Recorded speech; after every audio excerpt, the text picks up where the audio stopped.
কোরআন এমন একটি গ্রন্থ, আমরা প্রত্যেক মুমিন ব্যক্তি বিশ্বাস করি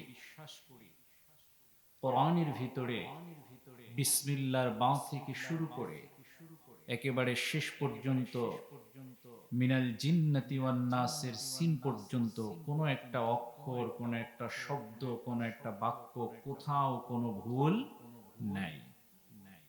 এ কথা আমরা বিশ্বাস করি। আবার কোরআন এ চ্যালেঞ্জ দিয়ে দিয়েছে তাদের উদ্দেশ্যে যে সকল অমুসলিম, কাফের, নাস্তিক যারা যারা বিশ্বাস করে না যে কোরআন আল্লাহর পক্ষ থেকে একটি মুজিজা, কোরআন একেবারে আল্লাহ সুবহানাহু ওয়া তাআলার পক্ষ থেকে নির্ভুল একটি গ্রন্থ, তাদেরকে উদ্দেশ্য করে আল্লাহ পাক চ্যালেঞ্জ ছুড়ে দিয়েছেন যে তোমরা যারা কোরআনকে বিশ্বাস করো না বা কোরআনকে একমাত্র আল্লাহর পক্ষ থেকে প্রেরিত গ্রন্থ হিসেবে বিশ্বাস করো না, তারা যদি সম্ভব হয় কোরআনের অনুরূপ একটা কোরআন বা একটা গ্রন্থ রচনা করে দেখাও। যে চ্যালেঞ্জ আল্লাহ সূরা বানী ইসরাঈলের ভিতরে ৮৮ নম্বর আয়াতের ভিতরে আল্লাহ বলছেন, قل لئن اجتمعت الإنس والجن على أن يأتوا بمثل هذا القرآن لا يأتون بمثله ولو كان بعضهم لبعض ظهيرا। আল্লাহ স্পষ্টভাবে চ্যালেঞ্জ করলেন, তোমরা যারা কোরআনকে বিশ্বাস করো না, তোমরা যদি সম্ভব হয় তাহলে আল্লাহ ব্যতীত যারা আছে, তোমরা জিন এবং মানুষ সকলে মিলেই কোরআনের অনুরূপ একটা গ্রন্থ তোমরা রচনা করে দেখাও। সৃষ্টির শুরু থেকে, কোরআন নাজিলের শুরু থেকে আজ পর্যন্ত সেই চ্যালেঞ্জকে গ্রহণ করে নাই। আল্লাহ পাক আরো একটু সহজ করে দিলেন, তোমরা যদি কোরআনের অনুরূপ একটা গ্রন্থ রচনা করতে না পারো, তাহলে আমি আল্লাহ আরো একটু সহজ করে দিলাম, পারলে তোমরা কোরআনের 10টা সূরার অনুরূপ 10টা সূরা রচনা করে দেখাও। আল্লাহ পাক সূরা হুদের 13 নম্বর আয়াতে বলছেন, আম ইয়াকুলুনা ইফতারা قل فأتوا بعشر صور مثله مفتريات وادعوا من استطعتم من دون الله إن كنتم صادقين। আল্লাহ বলছেন যে যদি তোমরা আল্লাহর পক্ষ থেকে গ্রন্থকে বিশ্বাস স্থাপন করতে না পারো, তাহলে কোরআনের 10টা সূরার অনুরূপ 10টা সূরা তোমরা রচনা করে দেখাও। যদি তোমরা তোমাদের দাবিতে সত্যবাদী হও, তবে এক্ষেত্রে আমি আল্লাহ ছাড়া তোমাদের যত সাহায্যকারী আছে, সমস্ত সাহায্যকারীর সহযোগিতা তোমরা নিতে পারো। সুবহানাল্লাহ। আল্লাহ জানালেন যে আমি ছাড়া যত সহযোগিতা তোমাদের অপশন আছে, সমস্ত সহযোগিতা তোমরা গ্রহণ করতে পারো। আল্লাহ আরো সহজ করে দিলেন যে কোরআনের 10টা সূরার অনুরূপ যদি তোমরা না পারো, আমি আল্লাহ তোমাদেরকে চ্যালেঞ্জ করলাম, কোরআনুল কারীমের সর্বছোট সূরা, সূরা কাউসার হোক বা অন্য যে কোনো সূরা হোক, একেবারে কনিষ্ঠ সূরার অনুরূপ একটা সূরা তোমরা রচনা করে দেখাও। সূরা বাকারার 23 নম্বর আয়াতে আল্লাহ বলছেন, ওয়া ইন কুনতুম ফি রাইবিম মিম্মা নাযালনা আলা আবদিনা ফাআতু বিসূরাতিন মিন মিসলিহি ওয়াদউ শুহাদাআকুম মিন দুনিল্লাহি ইন কুনতুম সাদিকিন। আল্লাহ জানালেন, আমি আল্লাহ ব্যতীত তোমাদের যত সাহায্যকারী আছে, সহযোগিতাকারী আছে, সকলের সাহায্য সহযোগিতা নিয়ে পারলে তোমরা কোরআনের একটা সূরার অনুরূপ একটা সূরা তোমরা রচনা করে দেখাও। আল্লাহ সুবহানাহু ওয়া তাআলা একেবারে কোরআনের অনুরূপ চ্যালেঞ্জ দিলেন, 10টা সূরার অনুরূপ চ্যালেঞ্জ করলেন, একটা সূরার চ্যালেঞ্জ করলেন। আজ পর্যন্ত কোনো মানুষ, কোনো ব্যক্তি এটার সমকক্ষ, সমতুল্য বা এটার কাছাকাছি সাহিত্যের দিক থেকে, ভাষাগত দিক থেকে, কাব্যের দিক থেকে কোনো অবস্থায় সমমানের একটা সূরা কেউ কখনো রচনা করে দেখাতে পারে নাই। তার মানে এটা আল্লাহর পক্ষ থেকে সরাসরি নাজিলকৃত একটা গ্রন্থ। এটা আমরা যেমন বিশ্বাস করি, পৃথিবীর সমস্ত নাস্তিক, কাফের, মুরতাদ সকলকে এটা বিশ্বাস করতে আল্লাহ বাধ্য করেছেন যে অবশ্যই এটা আল্লাহর পক্ষ থেকে গ্রন্থ। যদি এটা মানব রচিত কোনো গ্রন্থ হতো তাহলে অবশ্যই এর অনুরূপ আরো কোনো গ্রন্থ অবশ্যই কেউ রচনা করতে পারত। আল্লাহ সুবহানাহু ওয়া তাআলা এই কোরআনকে এত বড় চ্যালেঞ্জ হিসেবে এই মানব জাতির জন্য আল্লাহ নাজিল করলেন। আল্লাহ সুবহানাহু ওয়া তাআলা স্পষ্ট করে বলে দিলেন, আমি আল্লাহ এই কোরআনকে এমন ভাবে নাজিল করেছি, এই পৃথিবীর বুকে একেবারে নবী মুহাম্মদুর রাসূলুল্লাহ সাল্লাল্লাহু আলাইহি ওয়াসাল্লাম থেকে শুরু করে কিয়ামত পর্যন্ত যত সমস্যা এই পৃথিবীর বুকে সৃষ্ট হবে, সকল সমস্যার সমাধান আমি আল্লাহ এই কোরআনের ভিতরে দিয়ে রেখেছি। সুবহানাল্লাহ। আল্লাহ সমস্ত সমস্যা কোরআনের ভিতরে দিয়ে রেখেছে। আমাদের এই ইয়াকিন, এই বিশ্বাস হৃদয়ের ভিতরে রাখতে হবে। আল্লাহ বলছেন, ওয়ানাজ্জালনা আলাইকাল কিতাবা তিবয়ানাল লিকুল্লি শাইইন ওয়া হুদাও ওয়া রাহমাতাও ওয়া বুশরা লিল মুসলিমিন। আল্লাহ জানিয়ে দিলেন, আমি তোমার উপরে মুহাম্মদুর রাসূলুল্লাহ সাল্লাল্লাহু আলাইহি ওয়াসাল্লামের উপরে যে কোরআন আমি নাযিল করে দিয়েছি, এর বিষয়ের মধ্যে কোরআনের ভিতরে আমি পৃথিবীর সকল সমস্যার সমাধান আমি আল্লাহ রেখে দিয়েছি, এবং এটা মানব জাতির জন্য হেদায়েত, রহমত এবং মুসলমানদের জন্য সুসংবাদের বাহক। সুবহানাল্লাহ। এই কোরআনের ভিতরে রয়েছে সমস্ত হেদায়েত, কোরআনের ভিতরে রয়েছে আল্লাহর পক্ষ থেকে রহমত, এই কোরআনের ভিতরে রয়েছে মুসলমানদের জন্য সুসংবাদ, জান্নাতের সুসংবাদ, নাজাতের সুসংবাদ। আল্লাহ সুবহানাহু ওয়া তাআলা আরো বললেন, সূরা আনআমের 38 নম্বর আয়াতে বলছেন, মা ফারাতনা ফিল কিতাবি মিন শাইইন সুম্মা ইলা রাব্বিহিম ইউহশারুন। আল্লাহ বললেন যে আমি এমন একটা কিতাব পৃথিবীর বুকে প্রেরণ করেছি, কোরআন, যার ভিতরে কোনো ধরনের কোনো ত্রুটি নেই। অতঃপর আমি আল্লাহর কাছে সকলকে সমবেত হতে হবে। রব্বি ইলাইহি ইউহশারুন, আমি আল্লাহর কাছে সকলকে সমবেত হতে হবে।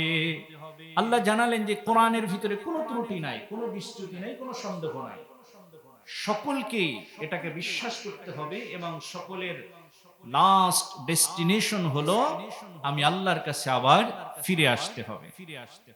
কোরআনের ব্যাপারে আল্লাহ আরো বললেন, সূরা বনী ইসরাঈলের 9 নম্বর আয়াতে আমাদেরকে আল্লাহ জানিয়ে দিয়েছেন, ইন্না হাদাল কুরআনা ইয়াহদি লিল্লাতী হিয়া আকওয়াম ওয়া ইউবাশশিরুল মুমিনিনা আল্লাযীনা ইয়া'মালুনাস সালিহাতি আন্না লাহুম আজরান কাবীরা। আল্লাহ জানালেন যে নিশ্চয়ই কোরআন এমন পথ দেখায়, এমন হিদায়াত কোরআনের মাধ্যমে মানুষ অর্জন করতে পারে, মানুষেরা এর থেকে সুন্দর, এর থেকে ভালো, এর থেকে উৎকৃষ্ট মানের কোন পথ, কোন হিদায়াত পৃথিবীর আর কোন গ্রন্থ কখনোই দেখাতে পারবে না। সুবহানাল্লাহ। তাহলে সর্বদিক থেকে আল্লাহ কোরআনকে কি করলেন? মানুষের জন্য গ্রহণীয়, মানুষের জন্য সকল সমস্যার সমাধান হিসেবে মানুষের জীবনে যা কিছু রয়েছে সমস্ত কিছু আল্লাহ কোরআনের ভিতরে অন্তর্ভুক্ত করে দিলেন। সুবহানাল্লাহ। আমরা এই কথা বিশ্বাস করি প্রত্যেকেই এখানে যারা আছি। তারপরে এই আয়াতগুলো আমাদের মাঝে চর্চা হওয়া দরকার, যাতে করে কোরআনের প্রতি আমাদের হৃদ্যতা, আমাদের আবেগ, আমাদের ভালোবাসা আরো বেশি সুদৃঢ় হয়, মজবুত হয়। যে কোরআন আল্লাহ কেন দিলেন? আমরা শুধুমাত্র তিলাওয়াত করি, এর অর্থ বুঝি না, এর থেকে কিছু অনুধাবন করতে চাই না, এর থেকে কোনো শিক্ষা নেই না, এর থেকে কোনো উপদেশ আমরা গ্রহণ করি না। এটা আমাদের ব্যর্থতা, আমাদের দুর্বলতা। কিন্তু কোরআন এমন একটা গ্রন্থ যার ভিতরে এমন কিছু নেই যে আল্লাহ ঢুকিয়ে দেন। এখান থেকে উপকার গ্রহণ করতে না পারা এটা আমাদের ব্যর্থতা, এখান থেকে আমরা উপদেশ গ্রহণ করতে না পারা এটা আমাদের ব্যর্থতা। কিন্তু আমাদেরকে এটা উপলব্ধি করতে হবে যে মুসলমানদের বিজয়, মুসলমানদের সফলতা, দুনিয়ার কামিয়াবি, পরকালের কামিয়াবি সবকিছু কোথায় আছে? কোরআনের ভিতরে আছে। এই কোরআন এমন একখানা গ্রন্থ যেটা আল্লাহ সুবহানাহু ওয়া তাআলা বিজ্ঞানময় কোরআন আল্লাহ কি করেছেন? আমাদেরকে দিয়েছেন। কোরআনের ভিতরে বৈজ্ঞানিক ভাবে যা কিছু দরকার তাও আল্লাহ কি করছেন? এখানে অন্তর্ভুক্ত করে দিয়েছেন। সূরা ইয়াসিনই তো আল্লাহ বলে দিয়েছেন, ইয়াসিন ওয়াল কুরআনিল হাকীম, বিজ্ঞানময় কোরআনের শপথ। আল্লাহ কি করলেন? বৈজ্ঞানিক মানে বিজ্ঞানময় কোরআনের কথা বললেন। দুই একটা বৈজ্ঞানিক থিওরি আমরা কোরআন থেকেও বলতে পারি। বিগ ব্যাং থিওরি, যেটা একেবারে পৃথিবীতে প্রতিষ্ঠিত বিজ্ঞান, এটা কোরআনের সাথে মিলবে না। কোরআনের সাথে বিজ্ঞানের যে থিওরি মিলবে আমরা সেটা গ্রহণ করব। যদি বিজ্ঞানের সাথে কোরআনের সাথে কোনো সাংঘর্ষিক হয়, বুঝতে হবে যে বৈজ্ঞানিক থিওরিতে ভুল আছে। কিন্তু কোরআনের থিওরির ভিতরে কোনো ভুল নাই। কোরআনের সাথে যে থিওরি মিলে আমরা সেটাকে গ্রহণ করব। কারণ বিজ্ঞান যে থিওরি দেয় 10 বছর 20 বছর পরে ওটা আবার কি হতে পারে? পরিবর্তন হয়ে যেতে পারে। তো এই বিগ ব্যাং থিওরি এটা প্রতিষ্ঠিত একটা থিওরি। 1973 সালে এই থিওরি কি হয়? আবিষ্কৃত হয়, যেটা সারা দুনিয়ায় কি করে? সাড়া ফেলে। এই বিগ ব্যাং থিওরিটা কি? এই বিজ্ঞান বলে, এই থিওরি বলে যে সারা পৃথিবী একেবারে সমস্ত সৃষ্টি একীভূত ছিল, একত্রিত ছিল। এরপরে বিশাল একটা সেই বিস্ফোরণের মাধ্যমে একেবারে সমস্ত কিছু কি হয়ে গেছে? ছিন্ন বিচ্ছিন্ন হয়ে গেছে, আলাদা আলাদা হয়ে গেছে। এটা হলো বিগ ব্যাং থিওরি। কোরআন আমাদেরকে সে কথাই বলে। কি বলে? সূরা আম্বিয়ার 30 নম্বর আয়াতের ভিতরে আল্লাহ বলছেন, আওয়ালাম ইয়াল্লাযীনা কাফারু أن السماوات والأرض كانتا رتقا ففتقناهما وجعلنا من الماء كل شيء حي أفلا يؤمنون। কোরআন আমাদেরকে জানিয়ে দিয়েছেন যে আমি আল্লাহ সুবহানাহু ওয়া তাআলা আকাশ এবং জমিনকে সমস্ত কিছুকে আমি আল্লাহ একত্রিত করে রেখে দিয়েছিলাম। সুবহানাল্লাহ। আল্লাহ বলছেন যে সমস্ত কিছু কি ছিল? একত্রিত ছিল। এরপরে আমি সমস্ত কিছুকে পৃথক করে দিয়েছি, আলাদা করে দিয়েছি। সুবহানাল্লাহ। তাহলে এই বিগ ব্যাং থিওরি বলে যে সমস্ত কিছু কি ছিল? একত্রিত ছিল। এরপরে একটা বিস্ফোরণের মাধ্যমে সমস্ত গ্রহ নক্ষত্রগুলো কি হয়েছে? আলাদা আলাদা হয়ে গেছে। আর আল্লাহ কোরআনুল কারীমের ভিতরে এই থিওরি আসলো 1973 সালে। আর আল্লাহ 1500 বছর আগে আমাদেরকে এই কথা স্পষ্ট করে জানিয়ে দিয়েছে যে বান্দা, আমি আকাশ এবং জমিন দুটাকে একত্র করে রাখছিলাম। এরপরে আমি আল্লাহ দুটাকে সমস্ত কিছু কি করছি? এর থেকে আলাদা বা পৃথক করে দিয়েছি। সুবহানাল্লাহ। তাহলে আল্লাহ সুবহানাহু ওয়া তাআলা এই বৈজ্ঞানিক থিওরি গুলো বা পৃথিবীর যে সৃষ্টি, এই গ্রহ নক্ষত্র যত কিছু আছে, এটা কিভাবে সৃষ্ট হলো, এই সমস্ত কিছু আল্লাহ কোথায় রেখে দিয়েছিলেন? কোরআনের ভিতরে আল্লাহ রেখে দিয়েছিলেন। আরেকটা বৈজ্ঞানিক থিওরির কথা আমরা বলি। বর্তমান বিজ্ঞান বলে যে যার ভিতরে জীবন আছে, এই সমস্ত কিছু সৃষ্ট হলো পানি থেকে। মানে এর ভিতরে সৃষ্টির একটা অংশে কি রয়েছে? পানি রয়েছে। আমরা বলি যে আমরা মাটি থেকে তৈরি, আমাদের মাটির পরিমাণ বেশি, কিন্তু আমাদের ভিতরে কি আছে? পানি আছে। আল্লাহ সুবহানাহু ওয়া তাআলা সেটা বহু বছর আগে বলছেন যে আমি সমস্ত যার ভিতরে আল্লাহ প্রাণ রেখে দিয়েছেন, যার ভিতরে প্রাণ আছে, এই সমস্ত কিছু আল্লাহ এই সৃষ্টির মাঝে কি রেখেছেন? পানি রেখেছেন। আর বর্তমান বিজ্ঞান বলে যে সমস্ত প্রাণের ভিতরে কি আছে? পানির অস্তিত্ব আছে। আল্লাহ সুবহানাহু ওয়া তাআলা সূরা আম্বিয়ার 30 নম্বর আয়াতের ভিতরে বলছেন, وجعلنا من الماء كل شيء حي أفلا يؤمنون আল্লাহ বললেন যে আমি সকল প্রাণবান জিনিসকে পানি দ্বারা সৃষ্টি করেছি। সুবহানাল্লাহ। আফালা ইউমিনুন, এরপরে কি তোমরা ঈমান গ্রহণ করবে না? আল্লাহ বলছেন যে আমি সমস্ত কিছুর ভিতরে কি রেখে দিয়েছি? পানি রেখে দিয়েছি। এরপরে আল্লাহ বলছেন যে এরপরেও কি তোমরা আল্লাহর প্রতি কি করবে না? ঈমান গ্রহণ করবে না? আল্লাহ সুবহানাহু ওয়া তাআলা এভাবে আরো বলে দিয়েছেন যে সমস্ত প্রাণবান জিনিসকে আল্লাহ কি করছেন? জোড়া জোড়া করে সৃষ্টি করছেন। সমস্ত কিছুর কি আছে? জোড়া আছে। এমন কিছু নেই যে যেটা আল্লাহ সিঙ্গেল তৈরি করছেন। সমস্ত কিছুকে আল্লাহ কি করেছেন? জোড়ায় জোড়ায় তৈরি করছেন। আর বর্তমান বিজ্ঞানও বলে সেটা যত প্রাণবান জিনিস আছে সমস্ত কিছুর কি আছে? জোড়া আছে। তা আল্লাহ সুবহানাহু ওয়া তাআলা সে কথা সূরা ইয়াসিনের ৩৬ নম্বর আয়াতের ভিতরে আমাদেরকে বলছেন, সুবহানাল্লাযী خلق الأزواج كلها مما تنبت الأرض ومن أنفسهم ومما لا يعلمون। রব্বুল আলামিন স্পষ্ট করে বললেন, পবিত্রময় সেই সত্তা যিনি উৎপন্ন সমস্ত উদ্ভিদকে এবং মানুষকে, তারা যা জানে, মানুষেরা যা জানে আর যা মানুষ জানে না, এই সমস্ত কিছুকে আমি আল্লাহ জোড়া জোড়া করে সৃষ্টি করেছি। সুবহানাল্লাহ। আল্লাহ বলছেন যে মানুষ যা জানে আর মানুষ যা জানে না, এই সব কিছুই আমি আল্লাহ কি করলাম? জোড়ায় জোড়ায় তৈরি করছি, জোড়ায় জোড়ায় সৃষ্টি করছি। যত উদ্ভিদ আছে, যত বৃক্ষ আছে, প্রত্যেকটার কি আছে? জোড়া আছে। প্রত্যেকটা কি আল্লাহ পাক জোড়া জোড়া করে সৃষ্টি করছেন। সুবহানাল্লাহ।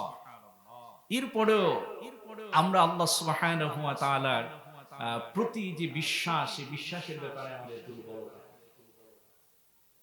এই যে সূরা ইয়াসিন আমরা পাঠ করি না এমন কেউ মুসলমান খুব কম আছে।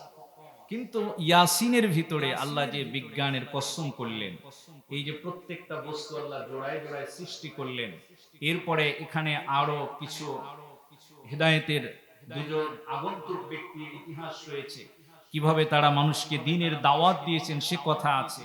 এরপরে মানুষকে আল্লাহ আবার একেবারে শুকনো ঠনঠনে হাড় থেকে আবার আল্লাহ মানুষকে কিভাবে তৈরি করবেন, এই সমস্ত তথ্য যে আল্লাহ সূরা ইয়াসিনের ভিতরে দিয়ে রেখেছেন, এই যে হাজারবার ইয়াসিন সূরা পড়ার পরেও এই তথ্যগুলো আমরা কয়দিন অনুধাবন করছি, অর্থটা বোঝার চেষ্টা করছি, অথচ সূরা ইয়াসিনের আমল আমরা প্রতিনিয়ত করি।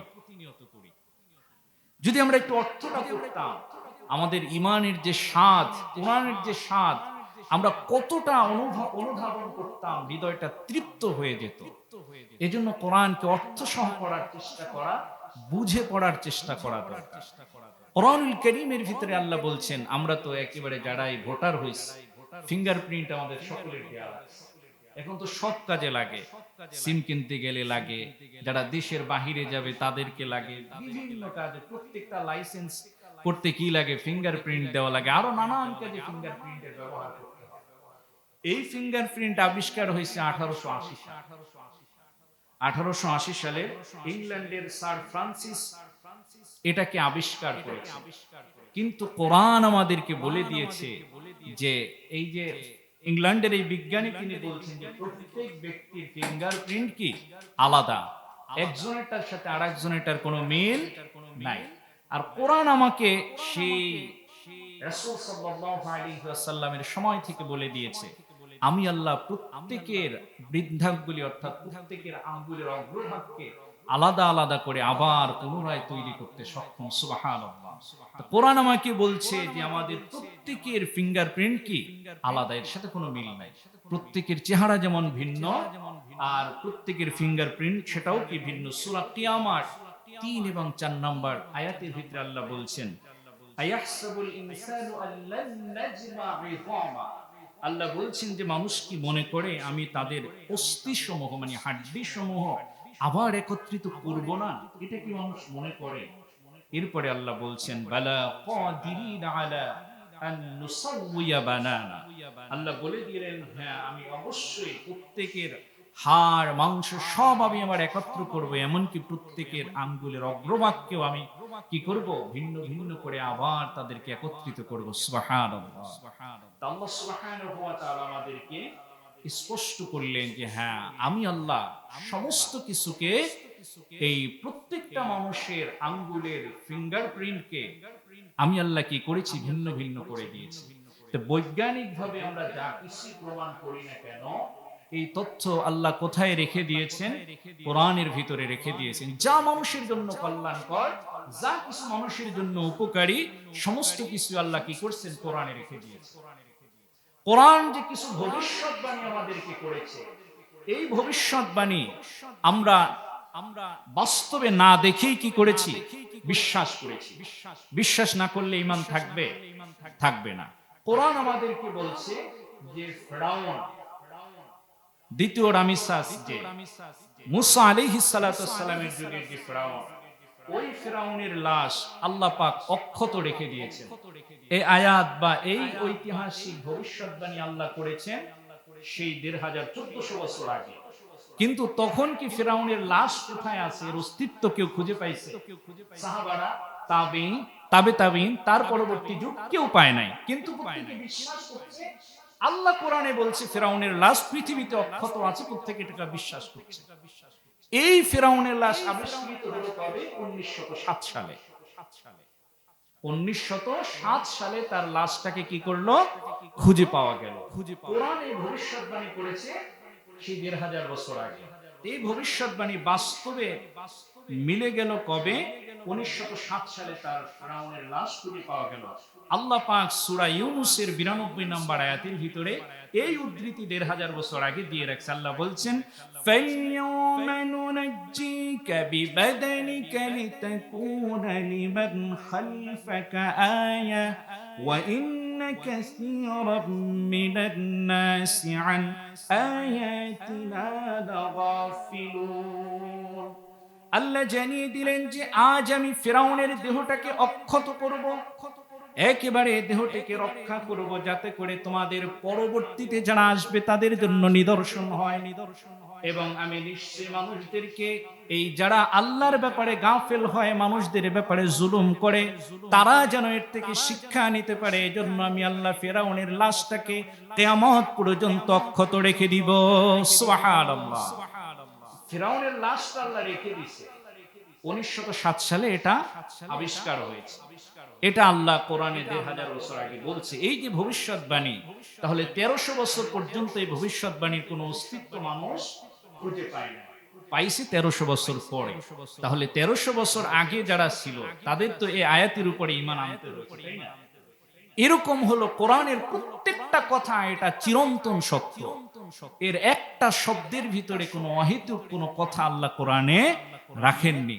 যত কিচ্ছা, যত গল্প, যত ইতিহাস মানুষকে শেখানোর জন্য আল্লাহ রেখেছেন। ফিরআউনের লাশটা আল্লাহ কেন রাখলেন? আল্লাহ বললেন যে আন আয়াতিনা লাগাফিলুন, যারা আল্লাহর ব্যাপারে গাফেল তাদের জন্য এটা নিদর্শন। এটা তাদের জন্য নিদর্শন যারা ফিরআউনের মতো শাসক হয়ে নির্যাতন করে, জনগণের উপরে জুলুম করে, অত্যাচার করে, তারা একে দেখে শিখুক। তারা একে দেখে শিখুক যে যত বড় ক্ষমতাধর হোক না কেন, ফিরআউন ওই সময় যে শক্তি রাখতো, এর থেকে বড় শক্তি আর কোন শাসক রাখে না। ফিরআউন মুসা আলাইহিস সালামকে প্রতিহত করার জন্য ওই সময়ে যত পুত্র সন্তান জন্মগ্রহণ করেছে, সমস্ত পুত্র সন্তানকে কি করেছে? হত্যা করেছে। কিন্তু মুসা আলাইহিস সালামকে আল্লাহ পাক কত কৌশলে তার ঘরেই লালন পালন করে বড় করে তুলেছেন। সুবহানাল্লাহ। কি জানতো যে এই মুসাই তাকে শেষ করে দিবে? এটা আল্লাহর পরিকল্পনা। তাহলে আল্লাহর পরিকল্পনার সাথে কারো কৌশল চলে না। এখান থেকে আল্লাহ বললেন যে বান্দা, তুমি যত বড় অহংকারী হও না কেন, যত বড় ক্ষমতাধর হও না কেন, আমি আল্লাহ যখন চাইবো কুন ফায়াকুন, একেবারে মাটির তলায় মিশিয়ে দিব। পালানেরও রাস্তা পাবা। এজন্য যে যেখানে হত্যা করতে আমরা হই না কেন, আল্লাহ বললেন যে আমি আল্লাহ এটা রাখছি কেন? তোমরা যেন শিখতে পারো। আল্লাহ সুবহানাহু ওয়া তাআলার এই যে শিক্ষা, এটা কিন্তু আমরা আজ ধারণ করি না। বর্তমান বিশ্বের যদি দেখি আমরা তাকাই, কত জুলুম চলে। এই যে বর্তমানে যে ঘটনাটা আমরা দেখি, এই ডোনাল্ড ট্রাম্প ভেনিজুয়েলার যে প্রধানমন্ত্রীকে স্ত্রী সহ কি করলে একেবারে উঠায় নিয়ে চলে গেল। এটা কি সন্ত্রাসবাদ ছাড়া আর কিছু? কিন্তু এরা সবসময় আমাদেরকে মানবতার তালিম দেয়। এরা সবসময় আমাদেরকে মানবতার তালিম দেয় যে এরাই কি গণতন্ত্র, এরা মানবতার কথা বলে, আর আমাদের কিছু বুদ্ধিজীবী আবার তাদের কথাই আমাদের সবক দেয়। কিন্তু তারাই হলো পৃথিবীর বুকে সবথেকে সন্ত্রাসের মদতদাতা। আমাদেরকে এই কথাগুলো বিশ্বাস করতে হবে। আমেরিকার যে সন্ত্রাসবাদ, কথাটা অন্যদিকে চলে গেলে যাক, চলে আসছে বলি। আমেরিকা যে সন্ত্রাসবাদ, এর কিছু উদাহরণ কিন্তু আমরা পাই। ধরেন ইরাক, এরপরে সিরিয়া, লিবিয়া, এর ভিতরে যেই গৃহযুদ্ধগুলো লাগিয়ে দিয়েছে সিরিয়ার ভিতরে, লিবিয়ার গাদ্দাফিকে যেভাবে তারা হত্যা করলো, ইরাকের সাদ্দাম হোসেনকে যারা যেভাবে হত্যা করলো, ইরাকে পারমাণবিক বোমা আছে, কত অজুহাত দিয়ে যে তারা হামলা করলো, সেসব কিছু পেয়েছে? পায়নি। তার মানে তারা হাজার হাজার লাখ লাখ মানুষকে, নিরীহ মানুষকে তারা কি করেছে? বোমার আঘাতে উড়িয়ে দিয়েছে। আফগানিস্তানে 20 বছর পর্যন্ত তারা কি করলো? একেবারে নিরস্ত্র মানুষগুলোর উপরে 20 বছর স্বাধীনতাকামী একটা জাতিকে, এরপরে 20 বছর পরে ওদেশের যত ভান্ডার আছে, ধন সম্পদ আছে, সবকিছু চুরি করে নিয়ে পালায়। এটার নাম কি নয়? মানবতা নয়। ডোনাল্ড ট্রাম্প বা আরো যারা এসেছে, এই যে আমেরিকার যত কথাই আমরা বলি না কেন, আমাদেরকে এর থেকে এ কথা বিশ্বাস করার আগে আমাদেরকে বুঝতে হবে যে আসলে তারা আমাদের ভালো চায় না। এটা কখনোই ভাবে সুশাসন হতে পারে না। ট্রাম্পের শাসন আমলে জেরুজালেমকে ইসরায়েলের রাজধানী হিসেবে স্বীকৃতি দেওয়া হয়েছে, অথচ যেটা ছিল ফিলিস্তিনের একেবারে ভূমি, সেটাকে জেরুজালেমের রাজধানী করে দেওয়া হলো। এর মাধ্যমে মুসলমানদেরকে একটা নিষেধাজ্ঞা দিয়ে, এটি কোনো রাজনৈতিক নীতি নয়, এটা ধর্মীয় সাংস্কৃতিক একটা সন্ত্রাস। এই জন্য এর থেকে আমাদেরকে সতর্ক থাকতে হবে। কোরআন আমাদেরকে কিন্তু স্পষ্ট ভাবেই বলছে, আল্লাহ বলছেন যে জালেমরা যা করছে তোমরা মনে করো না যে এর ব্যাপারে আল্লাহ গাফেল আছে। আল্লাহ সব জানে, যখন ধরবে একেবারে ঠিক মতো ধরবে। আল্লাহ বলছেন যে তোমরা মনে করো না আল্লাহ ব্যাপারে গাফেল আছে। অতএব মুসলমান যারা, আমাদেরকে ঈমান, আমল এবং নৈতিকতা ঠিক রাখলেই হবে, আর কিছু লাগবে না। এরপরে যা আল্লাহ সাহায্য করবে। এই যে আমাদের পার্শ্ববর্তী দেশ মোদি, ভারত সরকার, আজকেও সকালে আমরা দেখলাম যে মসজিদে নামাজ আদায় করছে, ওই সময় তারা উলুধ্বনি দিচ্ছে আর ঢোল তবলা বাজাচ্ছে। আমাদের প্রতিবেশী দেশ, এখন ওখানে যদি কোনো সাম্প্রদায়িক সম্প্রীতি নষ্ট করে, এটার প্রভাব তো আমার দেশে। অথচ তারা কিন্তু বলে যে তাদের দেশ ধর্মনিরপেক্ষতার দেশ। এ কথা কিন্তু তাদের সংবিধানে লেখা। তাহলে ধর্মনিরপেক্ষতার দেশ হলে সকল ধর্মই তো সমান অধিকার পাওয়ার কথা, তারা তো সে অধিকার দেয়। এজন্য সম্মানিত হাজিরিন, এই যে ভারতে কত ধরনের নির্যাতন হয়, বুলডোজার দিয়ে তাদের ঘর বাড়ি একেবারে রাষ্ট্রীয় মদদে একেবারে নিঃশেষ করে দেওয়া হয়। এরপরে এনআরসির নামে, মানে আমাদের যে ন্যাশনাল আইডি, সেই আইডি থেকে মুসলমানদের নামগুলো বাদ দিয়ে তাদেরকে রাষ্ট্রহীন করার চিন্তা করা হয়। এরপরে গণপিটানি, গরুর গোশত কেনার কারণে, গরুর গোশত খাওয়ার কারণে কত মানুষকে মারা হয়। আল্লাহ তাই সেই ভাইদেরকে রক্ষা করুন।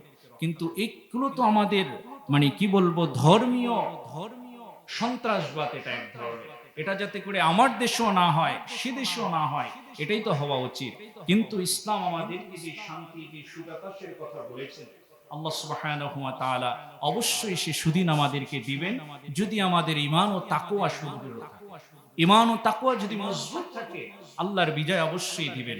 আল্লাহ সুবহানাহু ওয়া তাআলার নবী হিন্দুস্তানের ব্যাপারে ভবিষ্যৎবাণী করে গিয়েছেন। কোন মুহাদ্দিস এই হাদিসটাকে দাঈফ বলেছেন। আল্লাহ রাসূল বলছেন যে ইসাবাতানি মিন উম্মতি আহরাজুহুমাল্লাহু মিনান নার, দুই দলের সাথে যারা যুদ্ধ করবে আল্লাহ তাদেরকে জাহান্নাম থেকে মুক্ত করবেন। সুবহানাল্লাহ। একদল হলো হিন্দুস্তানের লড়াই, সেই যুদ্ধে যারা মুসলমানদের পক্ষে থাকবে আল্লাহ তাদেরকে কি করবে? জাহান্নাম থেকে মুক্ত করবে। আরেকটা হলো ঈসা আলাইহিস সালাতু ওয়াস সালাম যখন আসবে, ঈসা আলাইহিস সালামের সঙ্গী সাথী হবে যারা, যারা ঈসা আলাইহিস সালামের সাথে সেই দাজ্জালের বাহিনীর বিরুদ্ধে যুদ্ধ করবে, আল্লাহ তাদেরকে কি করবেন? নাজাত দিবেন এবং তাদেরকে সেই জাহান্নাম থেকে আল্লাহ পাক মুক্ত করে দিবেন। সুবহানাল্লাহ। এজন্য সম্মানিত হাজিরিন, আমরা কোরআনের যে বিষয় কথা বলতেছিলাম, এই বিষয়ে ইনশাআল্লাহ আগামী জুমায় কিছু কথা বলবো। আজকে যে বিষয়টুকু চলে এসেছে, এই বিষয়গুলো আমাদের সতর্ক থাকতে হবে। বাংলাদেশকে নিয়েও আমাদের সতর্ক থাকতে হবে। আমাদের মিডিয়া যে সমস্ত কথা বলে, অন্ধভাবে সে কথা বিশ্বাস করা যাবে না। মিডিয়া যে উপদেশগুলো দেয়, অন্ধভাবে সেগুলো বিশ্বাস করা যাবে না। জঙ্গিবাদের যে ঘটনা আমাদেরকে বারবার নাটক সাজিয়ে দেখায়, এগুলো সরাসরি বিশ্বাস করা যাবে না। আপনাকে হ্যাঁ, অবশ্যই অপরাধীকে শাস্তি দেওয়া হোক, সেটা আমরা চাই, কিন্তু এই যে একেবারে বারবার আলেম ওলামাদের ব্যাপারে নেগেটিভ ভাবে, খারাপ ভাবে উপস্থাপন করা হয় বিভিন্ন জায়গায় আমরা দেখি, এগুলো থেকে আমাদের ফিরিয়ে রাখতে হবে। কারণ ওলামারা হলো, আলেম ওলামা হলো এই দেশের নীতি নৈতিকতার পথ প্রদর্শক। অতএব তাদের নৈতিকতাটা যদি জাতির সামনে নষ্ট করে দেয়া যায়, তাহলে তাদেরকে বিপদগামী করাটা সহজ হয়ে যাবে।